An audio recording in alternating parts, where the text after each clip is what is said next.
like a bang. Time for high jump. Yeah. We wanna kick point down. So 360, kick down there. See, kick down, you will drop your weight.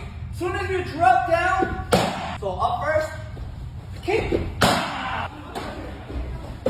Good balance. 360 back kick, you will land left leg front. Yes? Now, in the air, we're gonna have 180 more. You're gonna have this way. After you go up, you're gonna make the other foot touch. Okay, you know the dance, singing in the rain.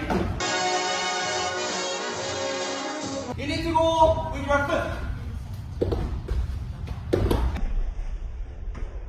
And then. Ooh!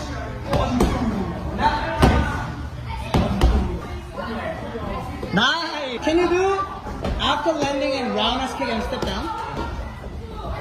That's it. That's what you have to do. Oh, good practice that way. Okay, good.